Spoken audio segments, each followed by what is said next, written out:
Okay. It's great to see everyone, and we're on chapters 6 and 7 already in our book, and we have much to discuss as we continue with Ruth. So I know we'll have some announcements at the end, but I don't want to forget that certainly anyone watching this is welcome to join us. You can see we're a small group and socially distant with our masks. So we're happy if you would like to join us next month, or if you prefer to just continue watching online, we're happy to do that as well. For our opening prayer, in the book of Ruth, as we were reading, they made a reference to Psalm 23, which I thought was wonderful. We could read that as our opening prayer. But I selected it because one of the wonderful concepts that I've taken from this book of Ruth was Hesed. I hadn't heard the word before, I hadn't heard the concept, but that just vision of God's overwhelming love for us, that Hesed, that unconditional love that in the book of Ruth we talk about how Naomi lost that. She felt God had removed his blessing from her, and how important that was. And then I appreciated that our author referenced that Hesed is listed, is mentioned in Psalm 23.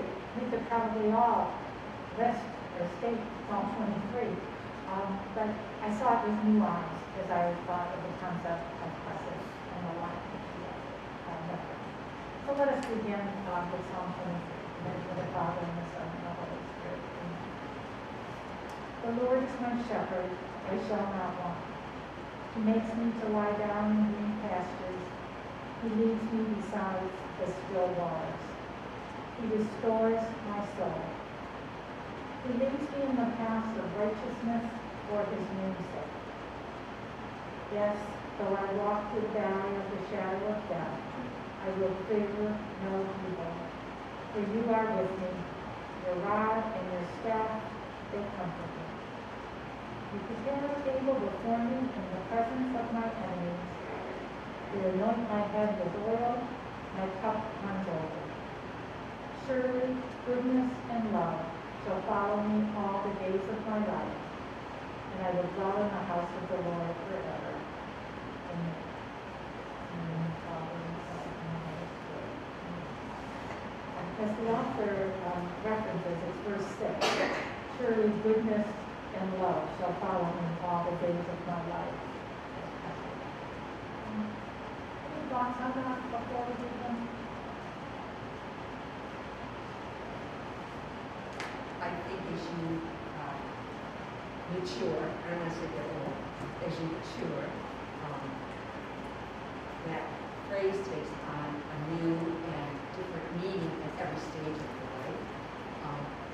As far as God walking with you and the gifts that you were given, what you might have thought was a gift in your early years, you look at it as a totally different gift at this stage of your life. So, but then you look back and see how He's walking with you through each of those stages. So I think it takes on more of a richness as you mature and get older. And I think that's what's happening with Naomi.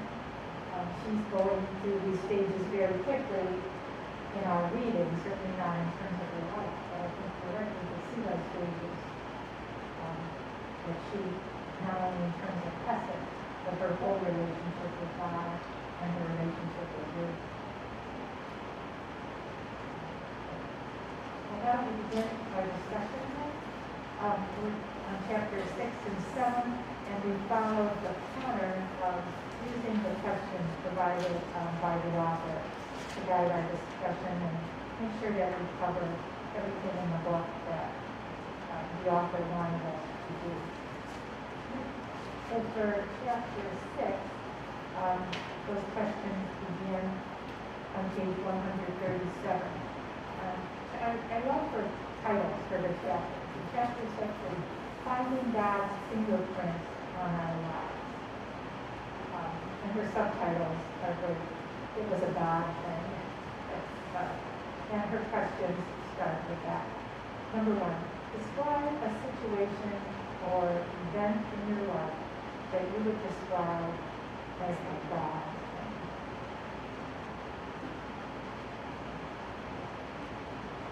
Yeah.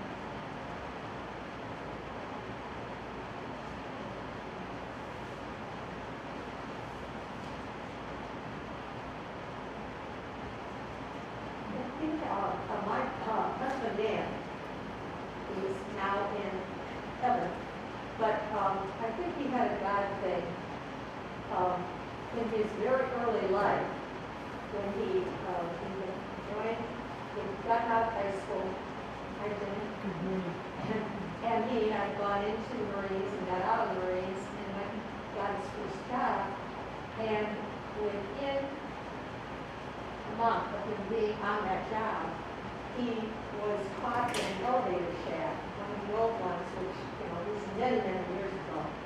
And he got basically hung in that and fractured two of his cervical bones in his neck. And he started out being completely paralyzed and was taken, he wasn't even in Ohio, he was in Indiana. And they took him to a very large, the only big, large hospital at that time. And basically, he spent many months there, obviously. His mother actually went down there and lived. I did not know him at the time. But he changed, and I do believe it's helping,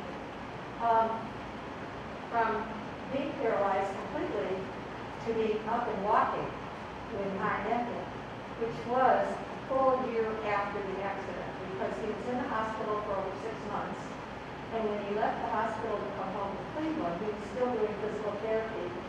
He was upstanding and starting to learn how to walk. And then I didn't meet him until he was basically up and walking. And I consider that a God thing, because I really think that this was a young man who, if it wasn't for God, would have passed away. And this was a blessing to him. And then I had him, and life goes on from that point forward. But I think there's a lot of God things that you have in your life that they maybe aren't as significant as that one was for him. I felt it in my life too. But I share that one with you because I felt for him, it was a real turning point in his life, because he was only, at the time, 21. So. Thank you. One of that's one example. Then we're on page 137, question 1. So I have to begin. If you had any thoughts on a situation or event in your life that you describe as a God? Oh, yeah. There were a couple that came to mind right away when I read this. The first one that came to mind was when I was living in Pennsylvania. It was 2018. It was March of 2018. And I was supposed to move to South Carolina with my sister. And I had no peace about that. I was very restless about that. Even though I thought it was something I wanted to do, to move to another family, but there was something about it that was not right. And I was sitting in my rocking chair looking out over the mountains and saying, God, what do we need to do to gain more peace? And the answer came instantly.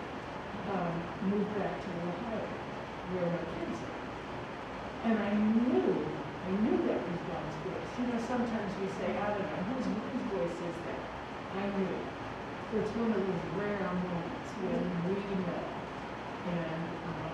And so I knew that was a God thing. He spoke to me and he said, move back to Ohio. That was not on my radar. I did not consider moving back here because I wanted to live in a warm climate. But it was absolutely the right thing to do. And as soon as God spoke to me, I got up and I did a happy dance because I knew what path I needed to follow. So that was the most pronounced thing, and probably, that was over 2 years ago, but it still was a very special thing. was talking to me then, and I know that he talks to me. That's my. And brought you to this book discussion as well. So thank you. You're welcome. I was just gonna mention, has anybody seen the documentary on the Line Coolers? The Line Cooler family? I don't remember the name of it. It's on Netflix. But Paul Line Cooler, was a really good friend of my dad's. And in the war, he lost his leg, World War II. And when he came back, he started the Line Cooler company now, which I don't know if any of you are familiar with it or not, but it's all, I want to say, am I saying it prosthetics, prostheses? It's, he made his own artificial leg and then he went into manufacturing. And it's amazing. I mean, his children went into it, it's a whole company. How many people that company has served and helped during, a very difficult time in their lives. And I mean, when I thought about this and I thought about, it was a God thing, how he could have answered that accident in so many different ways. And yet, he went into forming this company and how it was helped so many people. It was a God thing, listening to God that this is what I have to do now. This, and how I can make it better for so many other people. So it's a very interesting documentary. It's on Netflix. And I don't think I found where I would Google the name of it. It's the family is recalling his life, recalling his accident. He was married to Kay Line Cooler, and it's their story. It's really worth watching. Thank you. I appreciate the reference. Now, let's just go to Canada, so there are boring things out there. And there's the Line Coolers, remember to this spirit. So, God knows. yeah, all of those who may have known them, as members here. So there's a direct connection. So thank you. Nice. I'm sorry, I missed it. There are Line Coolers or members here? There were. I'm not sure, where they are now, but, yes. Yeah, I'm very familiar with the company. Yeah, I look forward to seeing the. I hope it's still on. The person who put it all together was one of his grandchildren. So I think that's pretty cool. He's the director, Yeah. of the documentary. So. Thank you. As I read that question and thought, there's many situations that I would describe as a God thing. But I wondered, as I reflected on that my mind immediately went to the positive. That this could not have happened without God's grace, God's gift, God's blessing. But then I thought, what about the negatives or challenges in my life? Were those a God thing? Or did I turn them into a God thing by trying to find the good in something that is just the result of the evil or broken nature of this world that happens to all of us? That's a really interesting statement, Diane, because I agree with you. I mean, I think that it isn't just something wonderful and fabulous, but it can be the challenges or the times where you have to make a decision and you're faced with an issue. So I agree. I think, and I didn't think of it so much until now with you bringing that up. But in your life, I think that is part of what we all go through, depending on our age and where we are in our maturity for it. You said so nicely. Sometimes I get so far with thinking about this, especially when you deal with people in the world and we're surrounded right now. And God's plan, God's will, but on a very individual nature, illness, that accident with, your husband, things that are really negative. I don't believe that God is zapping persons, with illness or that, but does God bring events to our lives knowing that we will grow closer to Him, that it will have an impact? And that was mentioned in our book, actually. It talked about how is it Ruth, who it was kind of a pruning of her to what lies ahead, the hardships that she was going through, to help her face her life. But I think God does. His gifts to us are not always what we interpret in the term gift. I think the one we're confident. And I just go back to that verse in the Old Testament that our ways are as different from God's ways as the east is to the west. That is one of those things that I don't understand. But this question made me think that when God things, all the positives in my life, I'm going to reflect more on God's presence in the things that I wouldn't have asked for.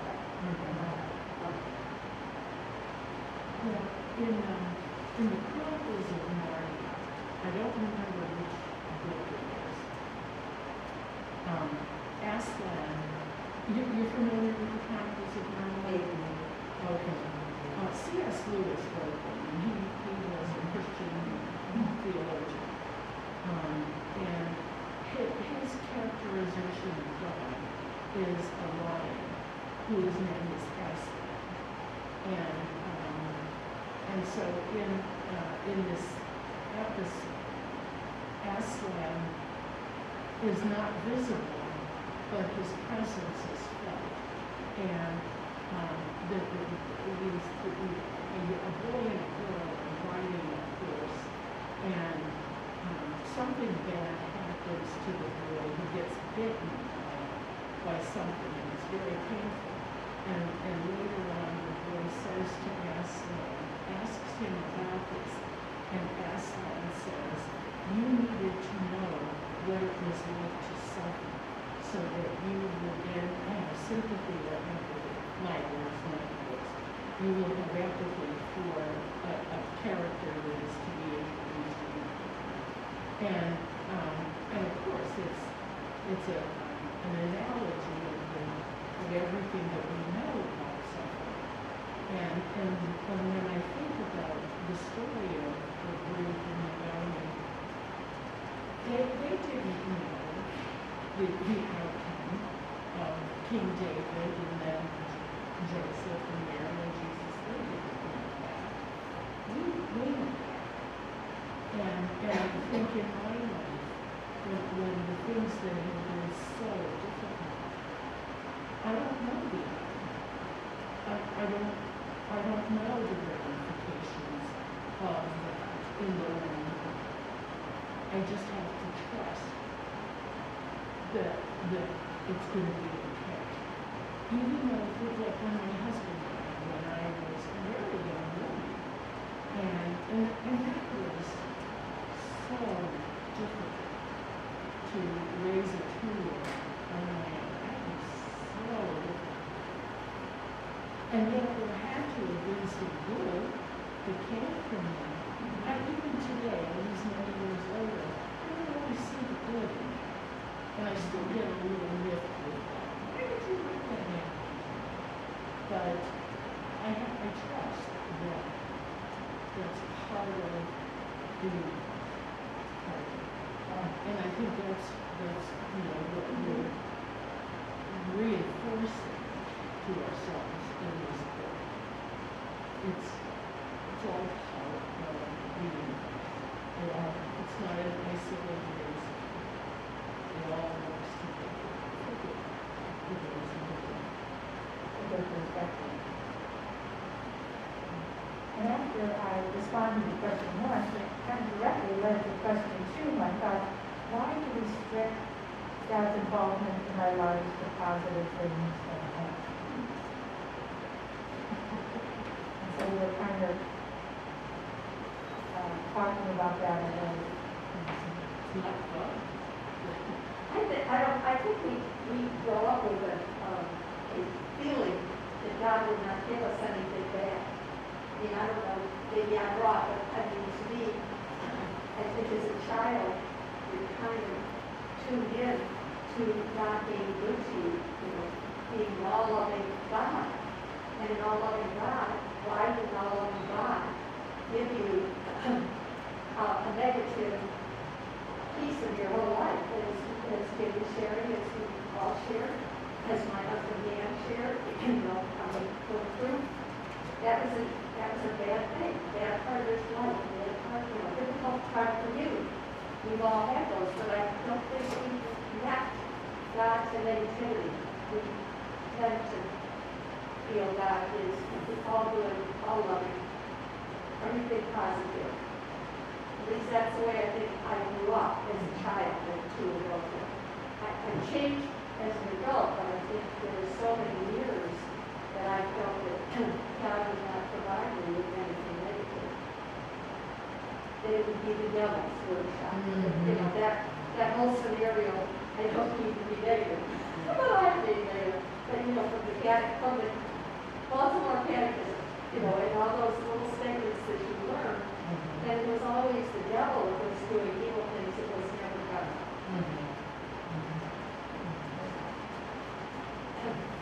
I don't think the same way, obviously, in my adult, but growing up and as a young adult, I still felt that it would be more, God would be all loving out there. I think you're right, the line between good and evil Right. is much more well defined in my childhood Yes. than it is now. And in a way, isn't that kind of the evil of childhood, the goodness of God? I mean, shouldn't it be that way in the That's what baptism is. I welcome to God's kingdom.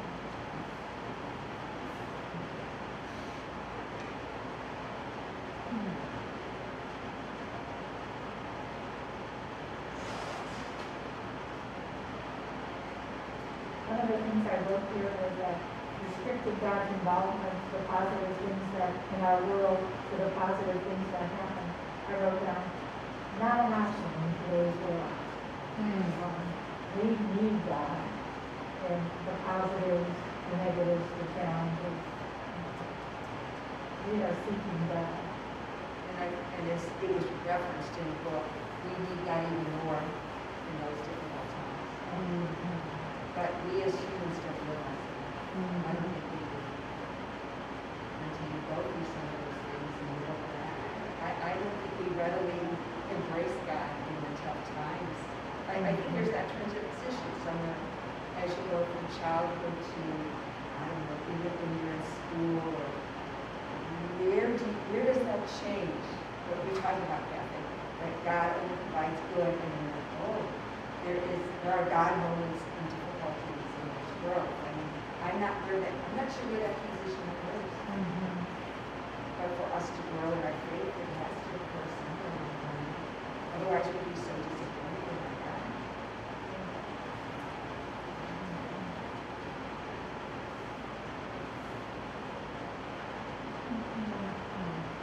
Richard Miller calls the second half of life will make that transition. And he says it's not smooth. It's a jagged line in making that transition. Excuse me, Bob, do you think the furnace is interfering with the sound of our recording? It could be. I'll turn off the fan.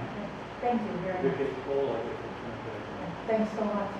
You want more light on over here? Do you think we're right? I'm looking, thank you. Sorry. Do you think the light's impacting the quality of the video? So, I might as well turn it on. Oh, It's better on than off. exactly, it's my fault. Thank you, Bob. It's like, Oh, yeah, that is, Yeah. thanks, Bob. Right, it was. You mature eyes. So what was Naomi's view of God's providence? And why was this the heart of her struggle?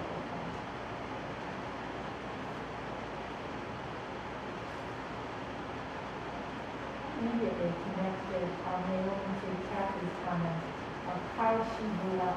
There was a reference to all the beliefs and traditions of her faith in the Israelites that were so much a part of Naomi before she entered this phase of her life.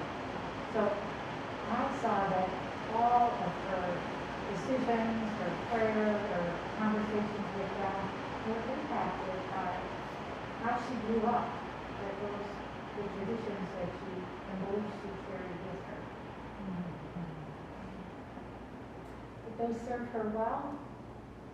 I'm not sure. In different times through this journey?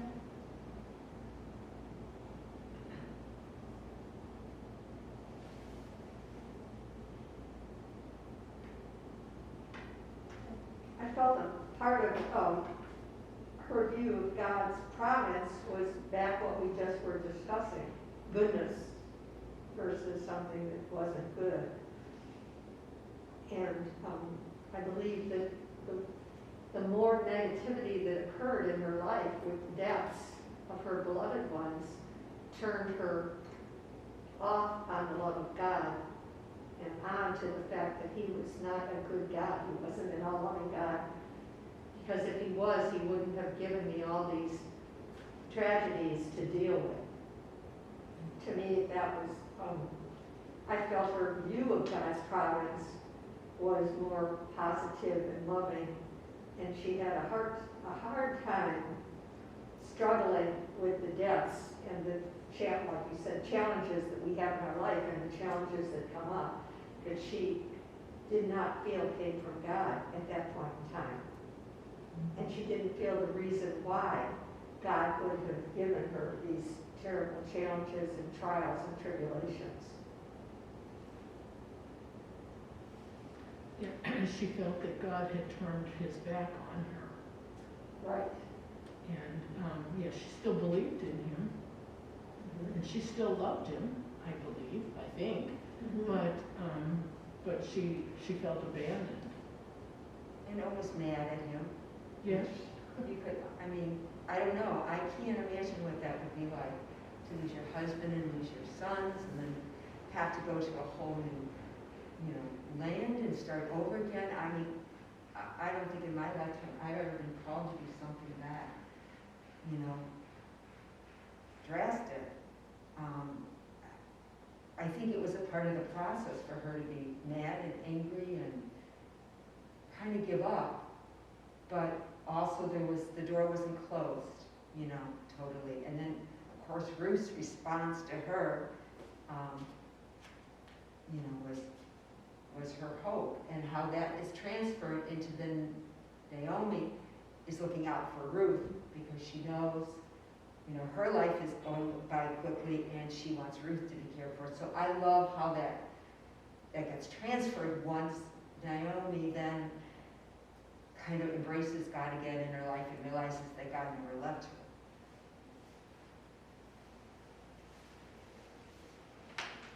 I thought of this as I often think of myself, that how richly blessed I've been with God's gifts.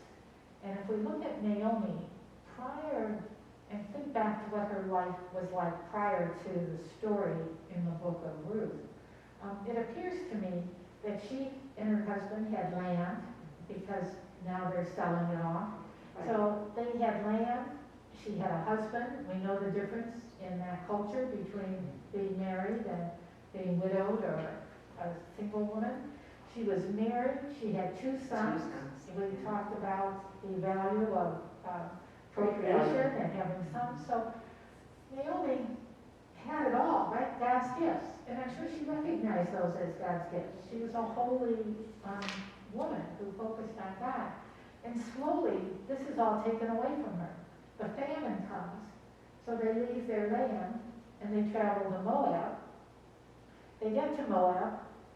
Her husband dies. Her sons marry Moabite women, which could not have made her happy. I mean, these were unbelievers, they're enemies of the Israelites. So I think her view of losing God's providence, I think she felt she had evidence of God's providence in early on in Bethlehem, where she is that here's the land, here's all is well, and then slowly it's withdrawn. And as the blessings are withdrawn, she associated that with God's love being with Hesed being born. And I thought, what a lesson for me in this, that God has taken very little away from, relationships, the loss of each parent, each in-law, each relative. It's huge. But I think that going forward, that anything that is lost, that it's not a refuge, it's losing God's gift, but not God's love, was what I was reflecting on. And Naomi didn't separate those, and I'm wondering if I would be able to, at the level that Naomi is experiencing loss. And they talk about the grieving process, and as you have experienced with losing your husband so early on, all the steps of the grieving process, and how, I can't help but think, how do you go through those steps without faith? I mean, what pulls you up and keeps you going? And I mean, and yet, she did keep going, and she saw God's love, and that's what pulled her out of it, I think, in so many ways. And I mean, I'm sure to have a 2-year-old and have that tragedy that young in your life had to be overwhelming to you, too.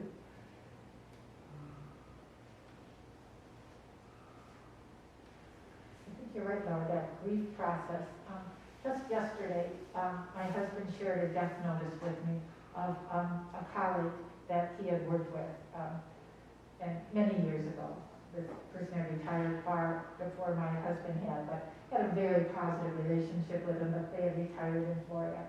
And he was reading the death notice, and it was written by his children with great love, great care, great humor that described this man. But my husband said, now look at this. He said, here's another example of a person and family who lived with no faith. And so how do you write a death notice for someone who lived without any evidence of God in their lives? I thought that was a good reflection, and so I reread it. And so they emphasized all the positives and the fun. It was pretty lengthy, but it was over. The fun, the love, the time, it had all ended for him.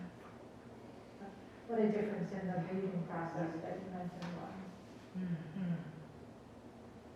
Everything stopped. And I think in the book of Ruth, it didn't stop for Naomi.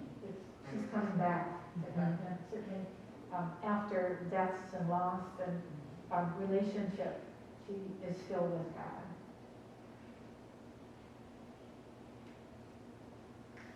Question 5, how do our prayers and our actions relate to God's providence?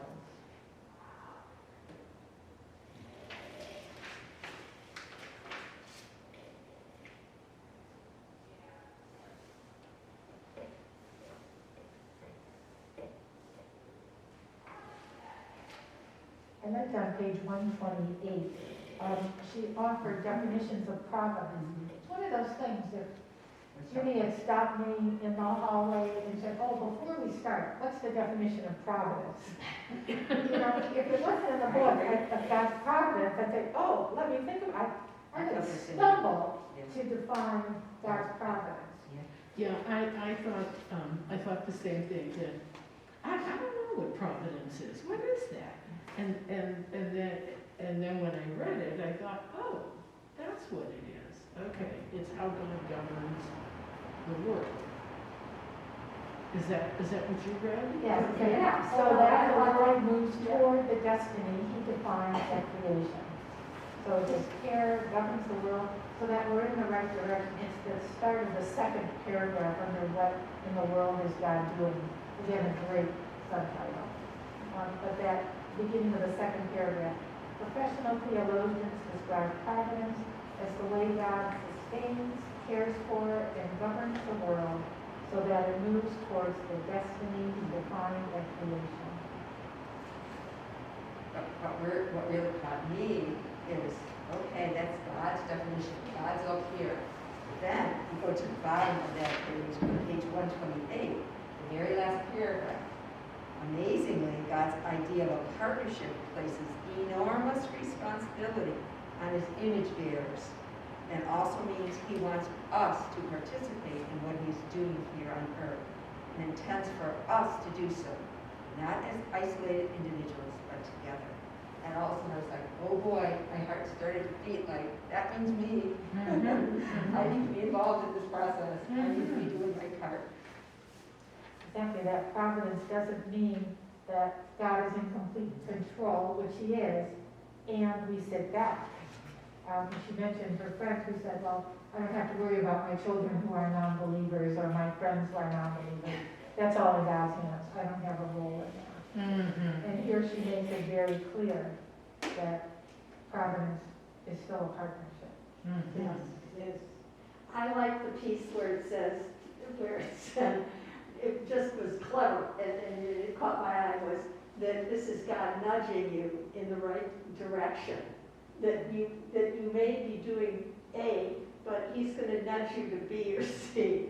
And I thought, that's a really unique way to think of God and providence, because I didn't know what providence was either, how they meant that word at all. I was totally ignorant. And I actually went on the computer and even looked up some things, because I thought, I have to understand this better, because I just never took the combination of providence and our Lord and governance of us all. So it was a good experience to learn something new, I think, for all of us. I mean, it certainly was good for me. But I like the nudging. I thought that's kind of a clever way.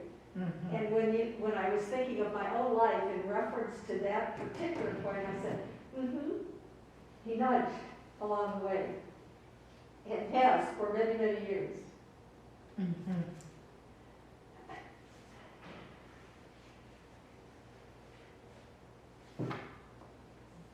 How about question 6? How is God speaking to Naomi through Ruth, Boaz, and the harvest? The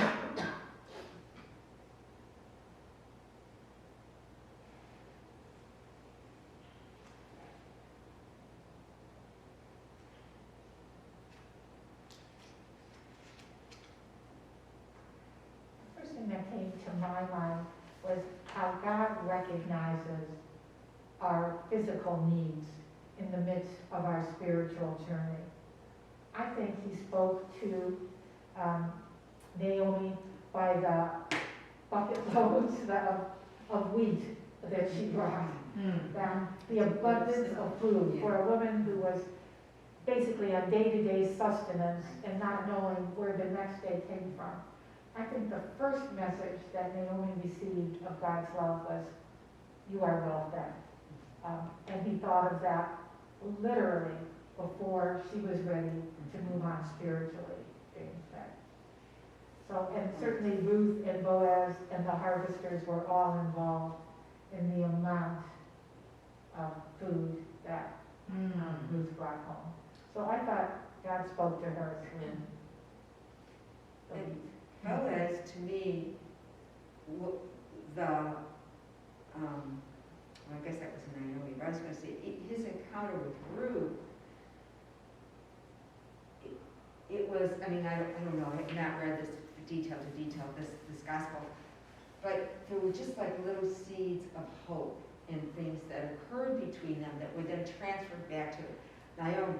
I mean, it just was like a scattering of the seeds, but they were hopeful seeds, and it kind of went to Ruth, and then it went home to Naomi, and of course then this plan is all, you know, in her mind, formulating. So, for a person, he seemed very established, and, you know, he was, I mean, his life was in a good spot. For him to be sensitive enough to these women, and to realize the character that was there in Ruth, that actually brought so much hope to Naomi, I think was pretty remarkable. And as they spell out the history and the interaction of people during this time, which our author does so well, it helps us jump into their, you know, period and how women were looked at and different cultures.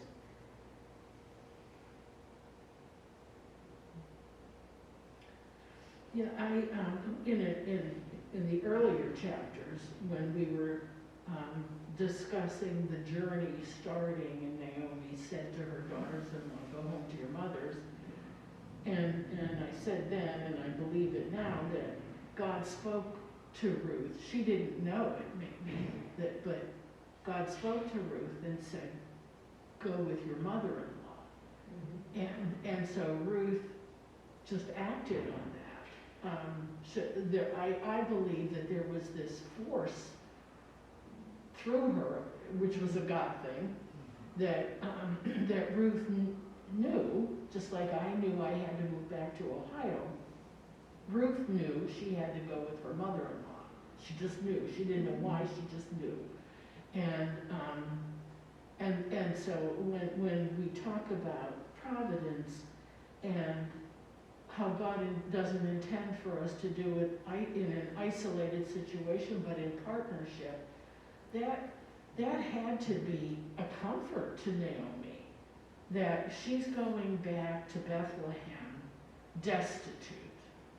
She's at her bottom, as they say in Alcoholics Anonymous. And here is this young woman saying, I'm going to go with you. Oh, Naomi says, oh, okay. I don't have to do this alone. There's going to be somebody holding me up to do this. And I don't know what Ruth's thoughts were at the time, but it had to be a comfort to Naomi, saying, okay, all right, we're going to do this in partnership. That was, that had to be a comfort to Naomi. And then for Boaz to see the good in Ruth, and oh my gosh, look how you're taking care of your mother-in-law. Oh my, you're a really good woman. To recognize that for a man in that culture, to recognize a woman of character and strength, that was another God thing. And then for the harvesters before even Boaz comes along, the harvesters say, okay, all right, you can glean here. Again, I think that was a God thing, that the harvesters said yes to her, even before Boaz came along. So. I agree, because I don't think they had that great, we were talking women who didn't have a big standing in the world at that time, as you were talking about before, and we've talked about before in the book, that women were very less thought of and not important. And I agree with what you did, the harvesters. I thought the same thing as you, Jenny, that they went out of their way to be kind to this woman when they could have just said, get out of here, go away, find somewhere else to work. And I had this feeling of the harvesters were all men. I may be Yes. totally wrong. No, I think, no, you're right. Like, what she I did think here. you're right. type of thing. So, I mean, I agree. I mean, there was seeds of hope, through it all. Great insights, thank you. Why is it important to hang on to both God's providence and His hesed, no matter what our circumstances?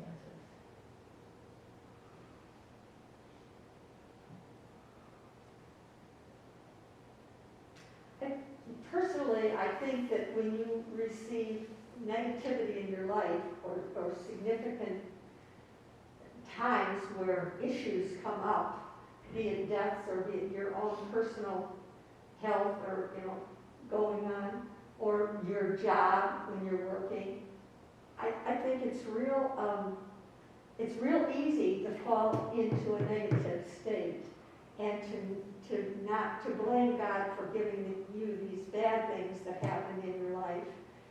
And to me, there were issues in my life in terms of my own health and in terms of jobs, as a matter of fact.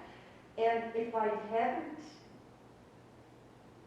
hung on to God's providence and message, it would have been 10 times more difficult for me to go forward, because I was already married with 4 children. and living and working and doing everything you needed to do in that situation for all those years. And so I think it's essential that if you don't, then that's where I think your whole world changes, your whole philosophy, what you were saying before too, Diane, about not having a faith with that death Yeah.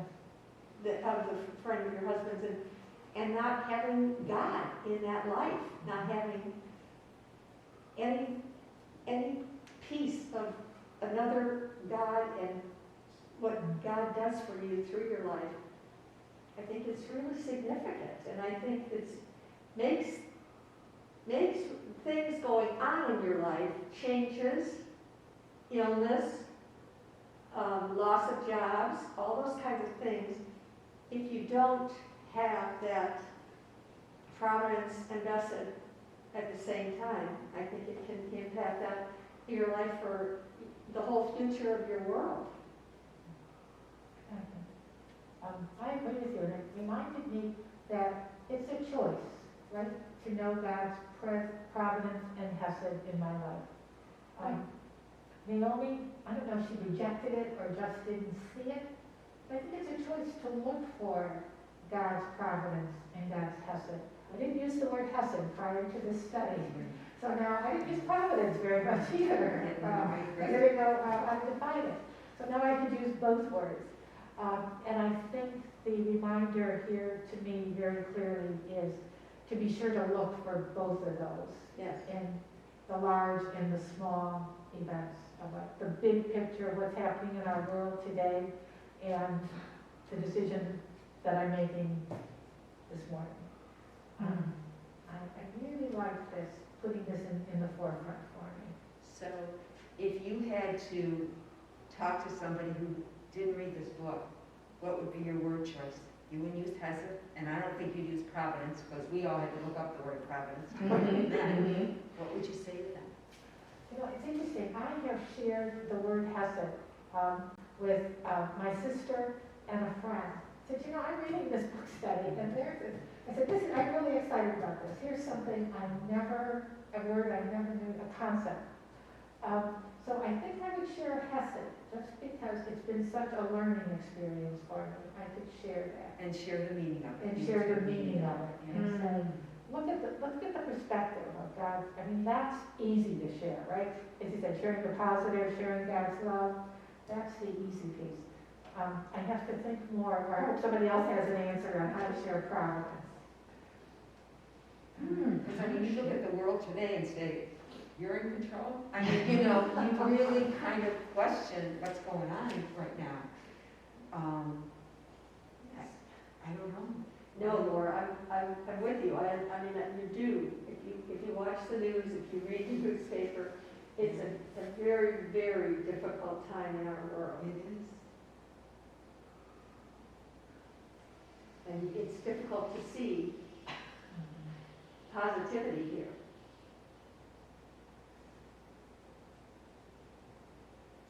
I think that's a great challenge, Lauren. How do we help others see God's providence and hesed in all that we do? I look at myself and see how this challenged me to do that. And so how do we then share others persons we know are all on very different places on their faith journey. Some far ahead of us, some right with us, and some at earlier stages. So to be inclusive of all of those. That would have been question number 9, Laura. That should have been there. The last question, how does God's providence give you hope in troubling circumstances? This brings it all the way from Bethlehem to where we are today.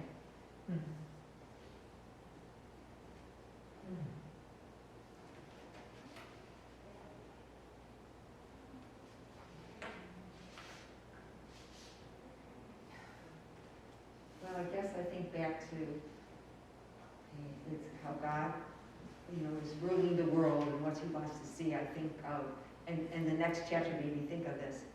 He sent his only son. And, I mean, I think of those disciples and apostles just devastated after he was crucified, died, and it was the end. And it wasn't the end. It was a new beginning. And once again, you know, the book talks about being up and looking down on life and getting an aerial shot of everything rather than walking through it day by day. Going back in your history, in your own life, of where you know, things happened that were just devastating, and yet you pulled through, and it was God's providence that got you through.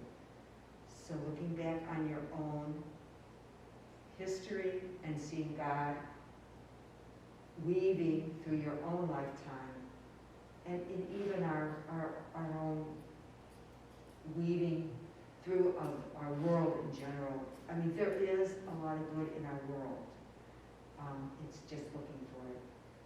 So seeing how, I guess to answer that question, seeing how God went through dark, dark times, you know, when he was crucified, but yet look at our church today, look at our hope today, you know, the years that he keeps going, you know, he's there, he's in our world. That he will keep going. He will be in our world today, he will be in our future, he will be here long after we have all left this world. A hope of a future. Can't be without a God. And I think this is an extremely troubling time in our world, going right along with what you're saying right now. But there are good people in our world, and there are good people in government. There are good people in the countries who are our allies at this point in time. And so with all the issues and all of the negativity that's going on, I think that's the only way to survive. Just think that God he is with us.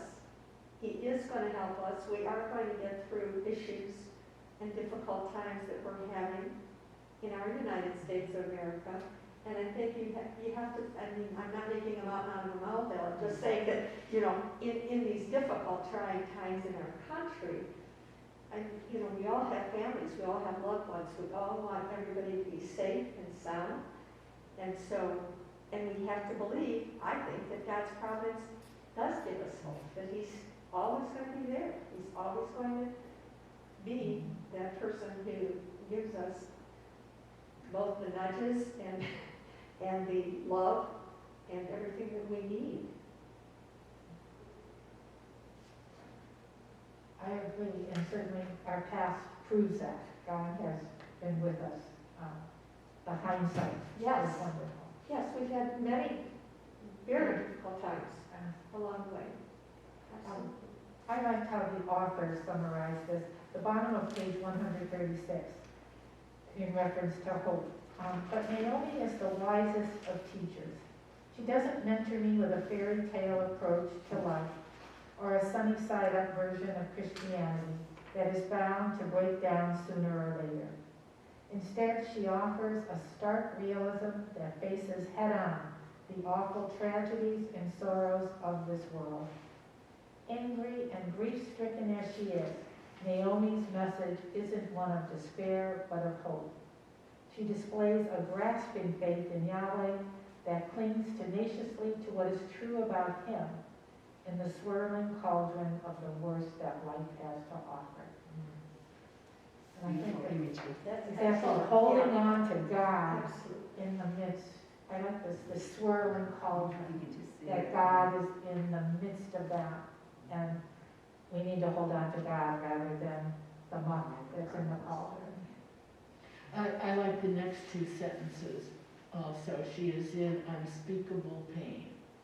There is no cure to make her forget or fully heal from the grief she must carry to her grave.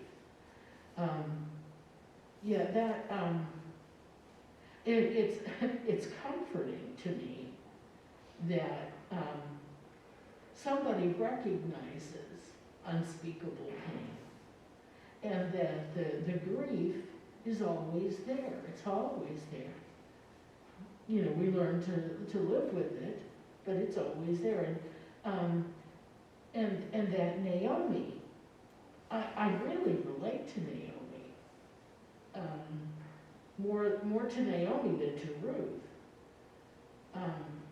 Because even though she had this pain, God did not let go of her. He still had her in the palm of his hand. And he was going to make things work out okay for her. And she did see good times again. So I think that's recognizing God's providence in Naomi's life makes me know that he continues his providence in my life. I just have to see it. Instead of giving in to the oh, poor, pitiful me, I can look around and see the goodness. Sometimes the goodness is just looking at those leaves on that tree out there and how they're shaded different colors and how they're clinging on to the tree in the dead of winter. I love that. I love that. So, those are the little messages that God gives to me. I'm still in control. I still have it covered. I know what's going on. I don't have to tell you, but I'm with you. That's true. There's one right where you all have said, the next line or two later down, he has not stopped nor will ever stop loving her. And because I underlined that one too. Yeah, I went crazy with my underline. And, but that whole section. But it's so true, and I think that's what goes right along with what you're saying. In spite of everything else around you, he's not going to stop loving you, ever. It's an important part of your life. Yeah. To remember that. Yeah. The critical part of my life. The centerpiece of my life. I think that's a great note to end our discussion of chapter 6. As we move on to chapter 7, a holy risk taker. Love this story. I'll agree with Rick. Let's discuss the holy part. There's people along here that see what's really see God's plan in this. That we need to think about this one. So our first question on page 155. Describe a situation where you had to do something difficult, but you knew it was the right thing to do. What gave you courage or prevented you from stepping out to address the problem?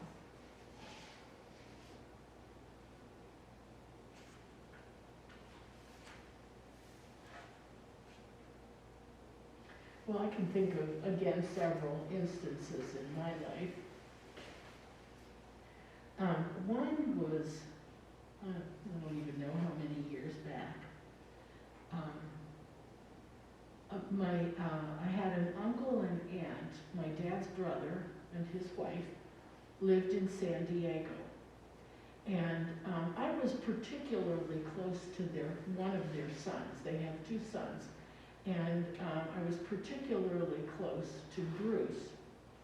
And Uncle Sam and Aunt Jean were in pretty bad health. And my cousin Ben lived in San Diego, and I wasn't sure I got the sense that he was not as involved with his parents as I wished that he was. And Bruce lived, I think he lived in China at the time. He was, he worked in foreign service government. And Bruce was there, and we were talking on the phone. He was giving me an update of what was happening with his parents. And he was having to leave to go back to China. And he just felt very unsettled about what was happening with his parents. And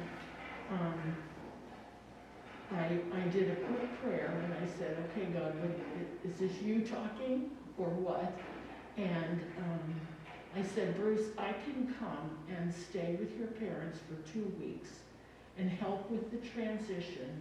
You leave, I'll come while you're still there. And you can help me with the transition, and then you tell me what you need to have happen. And I will give 2 weeks to continue what you started with trying to get your parents into good care. And I said, and I will work with Ben on this as well. And Bruce did not expect that. He was just venting with me, and I was being a support, an emotional support to Bruce. And yet, I just knew it was the right thing to do. And when I was, and I did go. And when I was telling one of my sisters, my sister and I were on the phone, and I said, I'm gonna go to San Diego, and she said, what? And I said, this is what we do in our family. We help each other. And she said, yeah, but you don't go across the country to do it. And I said, it'll be okay. It'll work out okay. And I thought, am I doing this for myself? Who am I doing this for? I don't even know anymore. But I did. I went, and it was the right thing to do. And it was not easy. It was not at all easy there. But I just kept praying, and God gave me the courage to see it through. And so much good came from that time. So much good that I definitely saw God's fingerprints all over that. I took a risk. I traveled across the country. My health wasn't, was starting to deteriorate, but I just, I knew that God would help me through it, and it worked out fine, just fine. So. I think that's a perfect example, and I think it fits too when I said, what gave you the courage to address the problem? I think you answered that the question should be, who gave you the courage? Because it certainly is God, but often God working through other people, your relationship with Bruce, etc. But I think it's not just a what, it's a who, where we find our courage. And it's the nudging that you were talking about, the nudging that you got, like, things don't settle sometimes, and you think, okay, and you get nudged again, and you're like, I gotta do something about this, so, yeah. And you felt that too.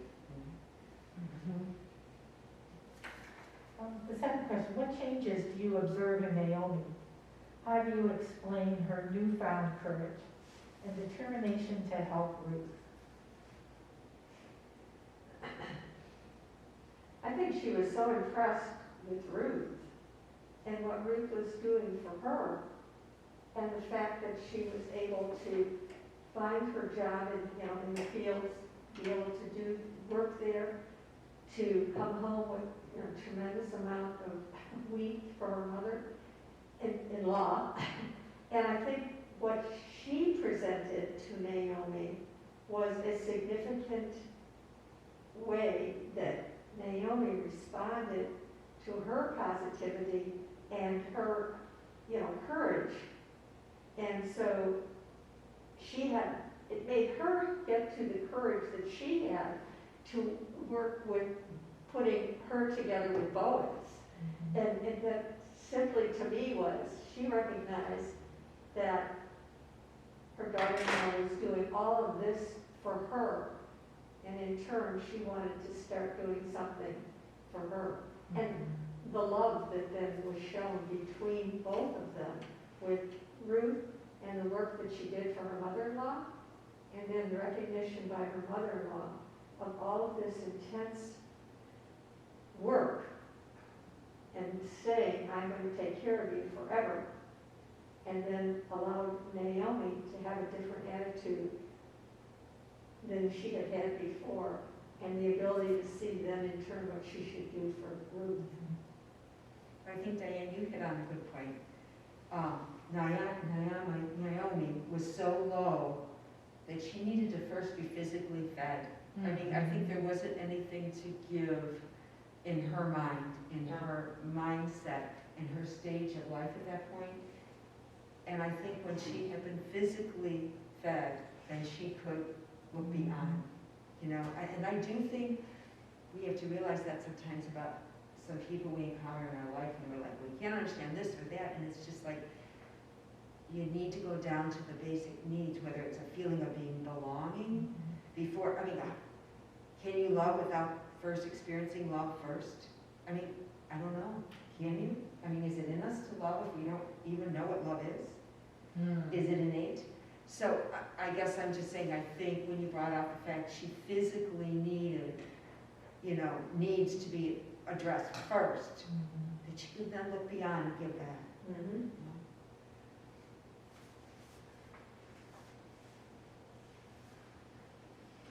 Yeah, when I think about, when I first started learning about missions, missions in parts of the country where I didn't live, maybe in parts of America, parts of Europe or Africa.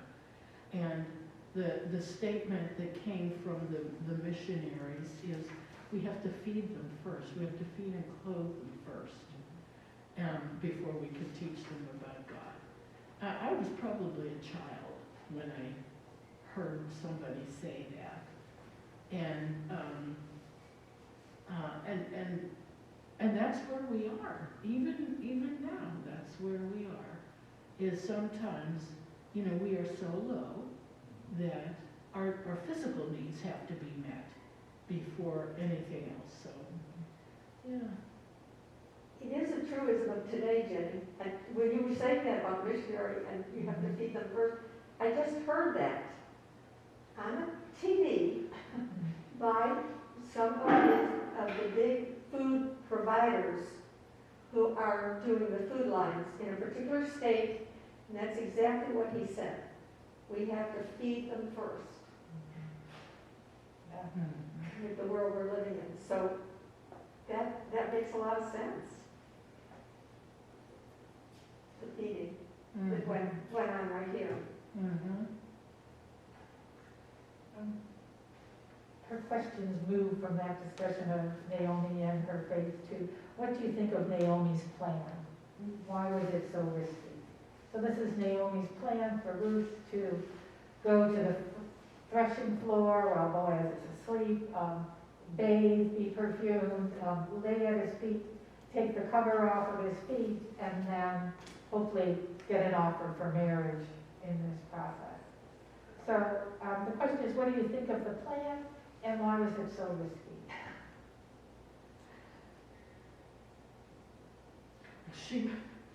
To me, it seemed like Naomi was sending Ruth out as a lamb among wolves.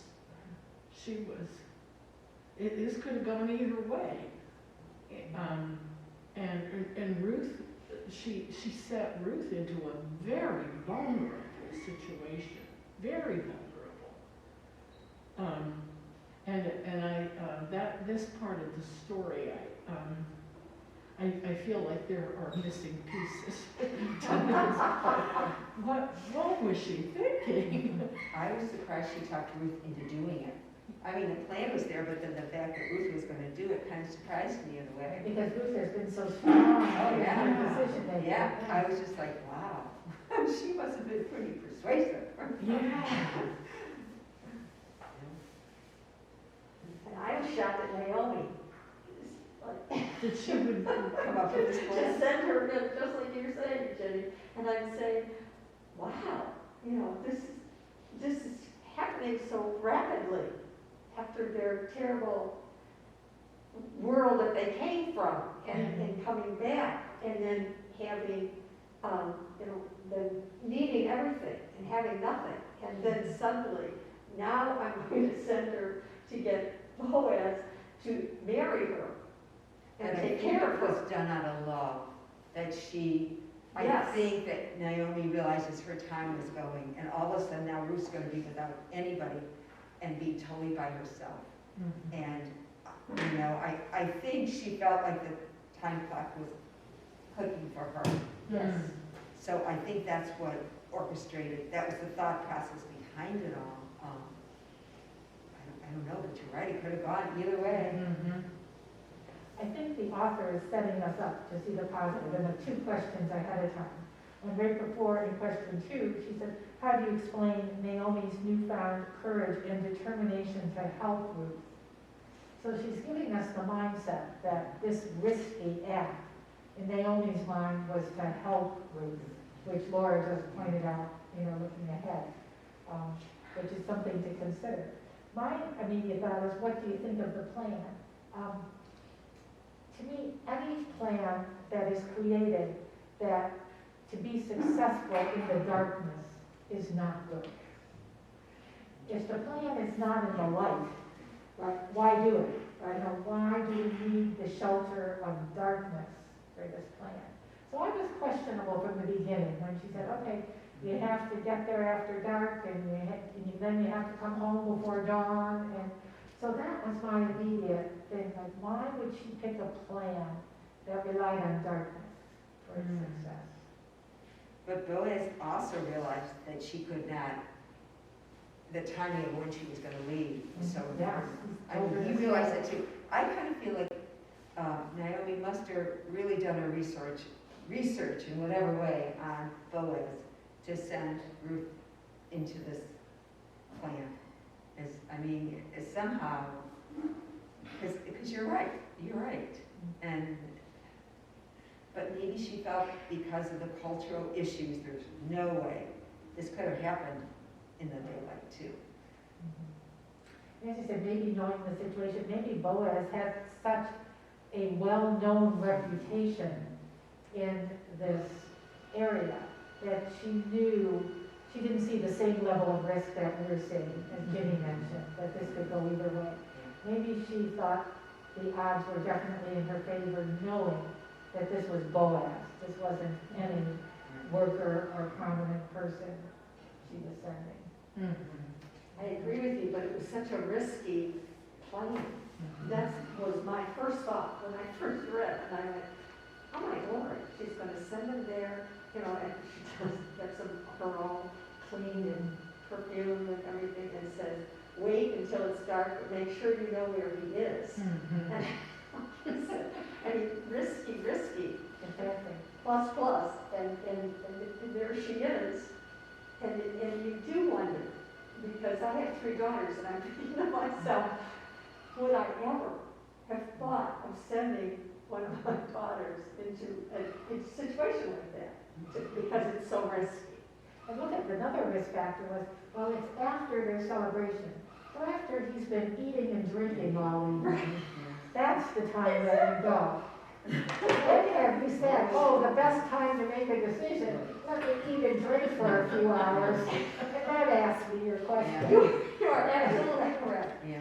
I had all those thoughts when I was Yeah. reading this section, and then I went back and read it again, and I thought, this is the wildest thing I would have ever perceived in that time and that era Right. of the world. It is amazing. And the thing is there was nothing in this for Boaz. I mean, he was married once, twice. I mean, I don't even know, so this would have been another wife. Right, Which was very exactly. Oh, yeah, they said he was married. He obviously had sons, which they led us to believe. So what was he going to take from this relationship? He was really helping Ruth. I mean, what was he going to, that was my question. And it was news to him that she was a relative.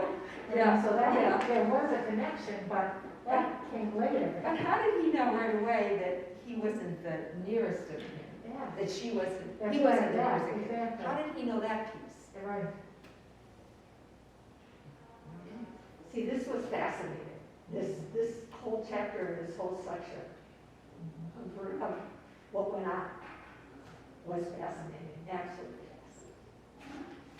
So I read it over and starred and underlined the things that I thought were best. But there were so many things that were important. And that reminded me how many times I've gone to the book of Ruth and stopped after, where you go, I will go. Your people will be my people. And this is a great story. That was the ending for me. And that was a happy ending, so it was okay to stop there. We thought,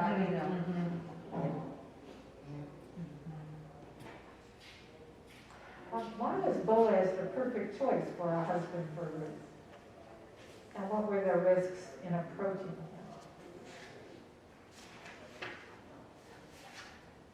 I think one of the things that made him a good choice for this risky plan was his maturity. Was the fact that he, like you said, was well known, was well thought of, and that comes out in the book. And so he wasn't, and I'm being silly, but some 18-year-old brand new person to the fields who doesn't know, who isn't married, who doesn't know anything about anything. He's just in that state of learning how to be an adult.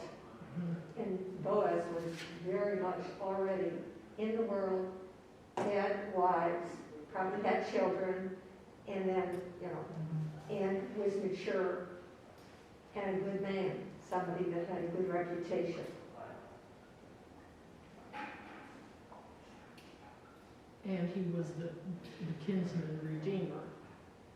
And that was another part of his appeal. You're right. Following the law.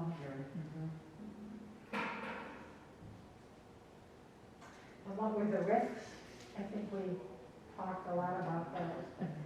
I think maybe the law, we could have, He could have turned around and just exposed her that Exactly. moment, that night, and just made a big scene out of the whole thing. I mean, and that would have been devastating for Ruth and Naomi. Mhm. They would have been back to their complete loss of any status or hope in terms of their existence in Bethlehem again. I also like to think that Naomi is coming around now to God's providence and God's hesed more than his providence.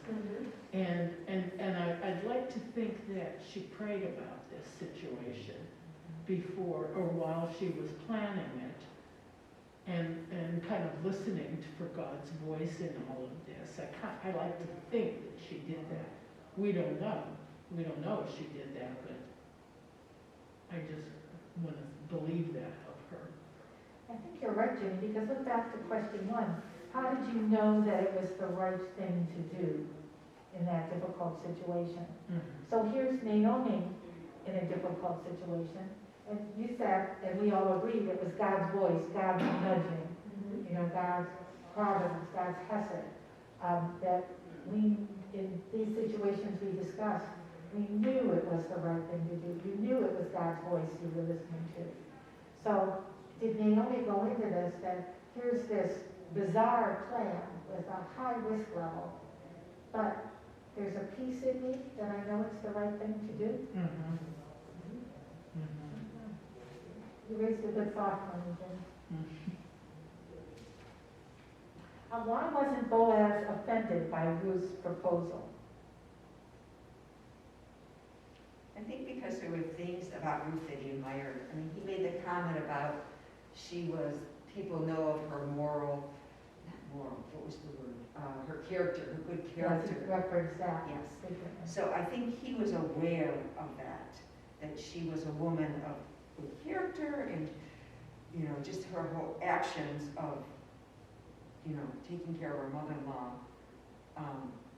And he also referenced that, you're not the same thing that Kathy had said.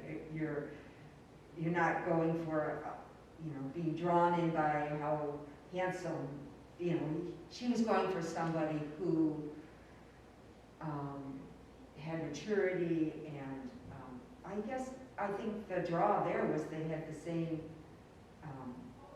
they were drawn to each other because of their character in a lot of ways. So I think he knew of her. I think, probably way back then, as of today in communities, she probably had a reputation for caring for her mother-in-law.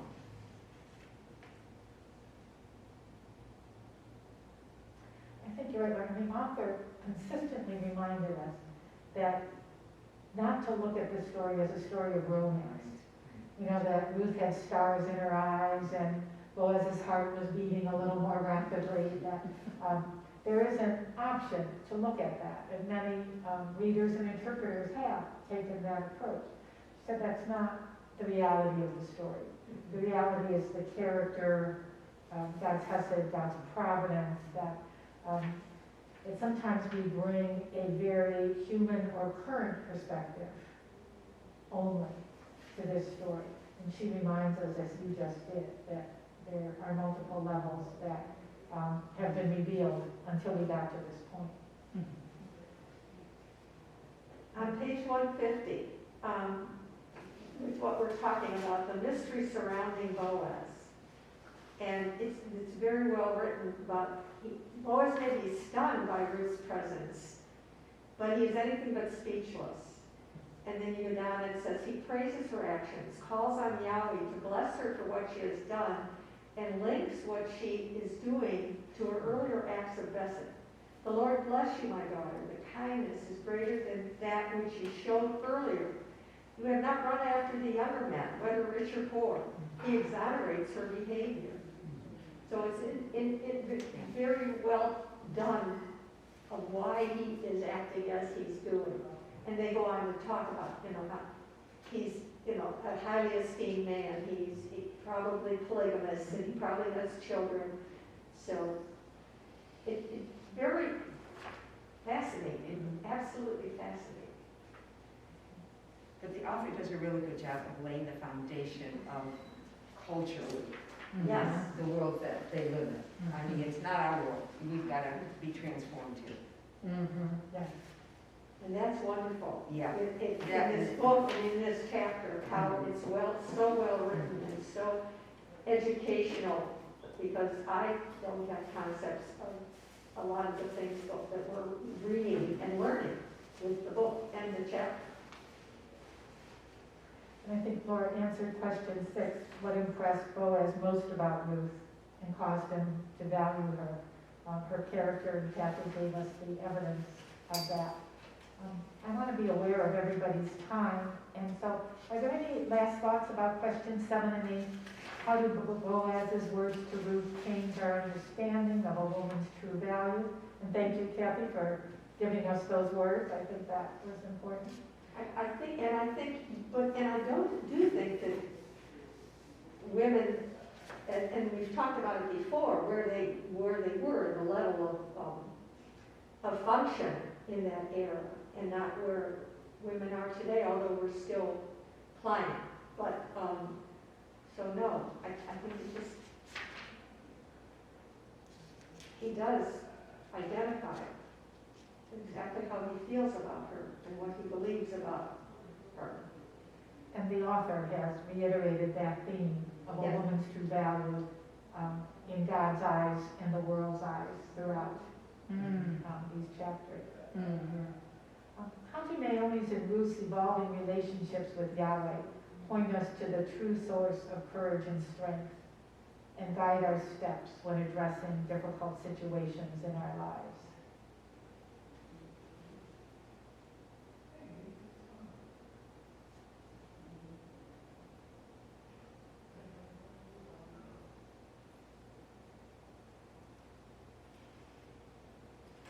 I thought back to the message that the relationships, the situations, our lives are constantly changing, but God's hesed and God's providence are constant.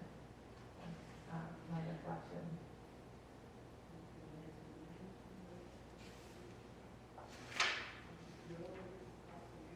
And I referenced on page 153, near the bottom of the page, the measure of a woman, the verse from Ruth 3, verse 11. And now, my daughter, don't be afraid. I will do for you all you ask. And I saw that more as the words of God than the words of Boaz.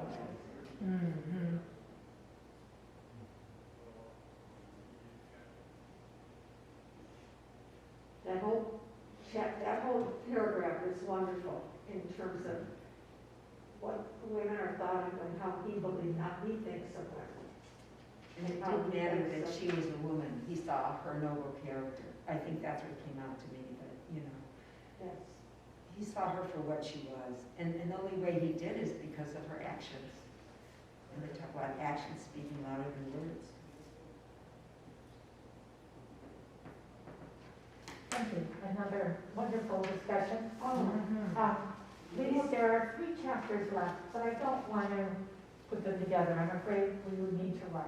So On the second Tuesday in February, we will meet and discuss chapters 8 and 9.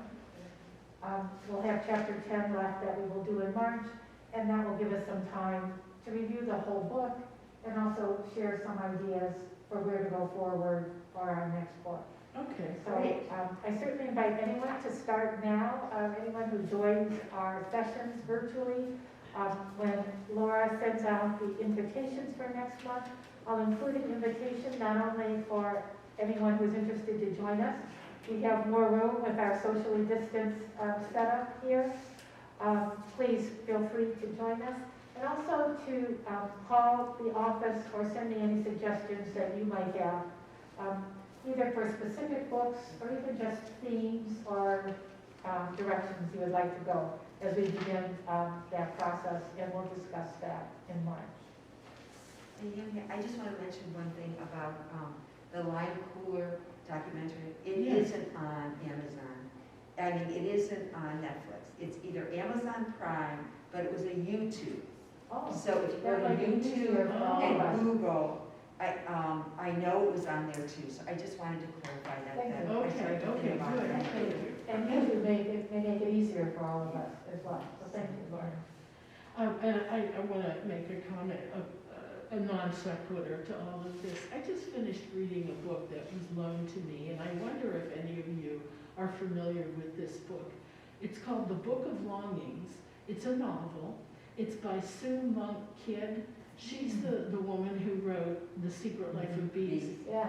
And in this book, I mean, she really takes a risk. She describes a woman who falls in love with Jesus and they marry. And you know, it's a work of fiction, but she pulls in facts as well.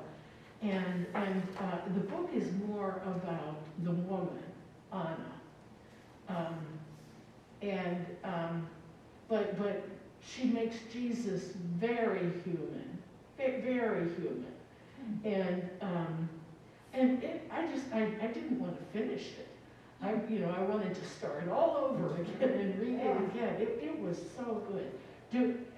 I've heard of it. I've had people reference that book. Okay, and what's your reaction to? It sounds interesting to me, very interesting, but you're not the first person, so that's what I need Okay, to know. okay. I Yeah. enjoyed it. Because when she described it to me, this woman who described it to me, she said, I'd like to loan it to you. And I got quiet and I thought, I don't know. I trust Sue Monk Kidd, but I don't know. You know, Jesus is a married man, I don't know. But she said she treats this story very respectfully, and Sue Monk Kidd really does. She's very respectful, and it's just good. So, okay, but nobody. Thank you for sharing. I hadn't even heard of it. So Okay. I'll look into that. Thank you. You're welcome. Always good to share our resources. Yeah. As our closing prayer, I think winter in all of our lives. Okay. So, Laura, would you like to read the first paragraph, and then we'll move Sure. on to Ginny and then Kathy, and then we can all finish together. Winter in all of our lives. There is a winter in all of our lives, a chill and darkness that makes us yearn for the days that have gone, or put our hope in days yet to be. Father God, you created seasons for a purpose.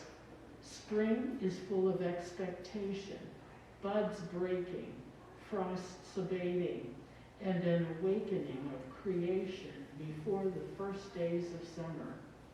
Now the sun gives warmth and comfort to our lives, reviving aching joints, bringing color, new life, and crops to fruiting. Autumn gives nature space to lean back, relax, and enjoy the fruits of its labor. Mellow colors in sky and landscape as the earth prepares to rest. Then winter, cold and bare, as nature takes stock, rests, unwinds, sleeps until the time is right. An endless cycle, and yet a perfect model. We need a winter in our lives, a time of rest, a time to stand still, a time to reacquaint ourselves with the faith in which we live. It is only then we can draw strength from the one in whom we are rooted. Take time to grow and rise through the darkness into the warm glow of your springtime to blossom and flourish. Bring color and vitality into this world, your garden. Thank you, Father, for the seasons of our lives. Amen. That's beautiful. I love the things you bring because they're always unique and wonderful. I say every one of them. Good, thank you. And These are some good ideas for these gray, cold days. Yes, To beautiful. rest, stand still, and reacquaint ourselves with our faith. So, thank you, Laura, Jim, and Kathy, for joining us and your comments, and thank you to everyone who will be listening and watching. We'll be back in February. Yes, indeed.